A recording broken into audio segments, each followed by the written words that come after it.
Let's fly back to New York because we still gotta go to work tomorrow to finish up a few more days on this job. We did have an amazing weekend in Texas watching our family from the road get married, and it was so much warmer down there, but now back to reality. This day felt like the absolute longest day of our lives. Our flight wasn't until 8, which was kind of cool, but we did still have to get up at 4:30 because we had to return a rental car. And then we had to take a shuttle over to the airport because these Texas airports are massive. We did get Starbucks, which I normally don't get, but it was the only thing available, and it was $62 for 2 coffees, 2 waters, and some egg bites. That is absolutely insane, and I'm pretty sure they messed up my order. I did ask for 3 espresso shots in my chai tea, and it just says triple on the cup, and I'm pretty sure there was no espresso in it, and they just did triple chai. I don't know. Any Starbucks experts out there, let me know if you think that there was any espresso shots in there. To be fair, I did think the egg bites were going to be teeny tiny, so we each got 2 orders of them, and they were way bigger than I expected, so I only would have gotten 1, but I still think it's absolutely absurd for 8 egg bites to be $30. Wilson seriously hates flying because he hates crowds, but I did manage to snap a couple videos of him. Don't get me wrong, I hate crowds too, but you can't beat that view from up in the air. We watched a movie on our first flight, which made it fly by, and then we flew into Philly. I completely forgot to film anything from in the airport, but our flight did get delayed twice, so it was like over an hour delay. I also got Qdoba for lunch, which I was obsessed with in college, but something about that chicken just doesn't sit right anymore. I think it's just because I cook all my own food at home now. But we did manage to find our truck, and then we went and got our babies, and they were so happy to see us. I hate leaving them, but they were in really good hands. Wilson then drove us 3.5 hours back to Massachusetts so that we can go back to work tomorrow. And we had run out of propane earlier this day, so the camper was 25 degrees inside, and outside was like 14. We turned our water off before we left, but we didn't blow the water out of the lines. It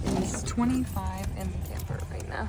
So because it's so cold, the little bit of water that was left in the lines did freeze, and we have no water. So last night we were both up until probably 11 p.m. using the blow dryer and little space heaters on the lines. We did end up getting hot water back, but it's too hot to shower. That thing is boiling. But we still have no cold water, and I don't know if we will get cold water back. It's supposed to get down to like 4 degrees overnight, so I just don't think it's gonna happen. And before you tell me we didn't prepare enough and we should have skirted our camper, we're about to leave this campground, so that was the only reason that we did. It just didn't make sense for us.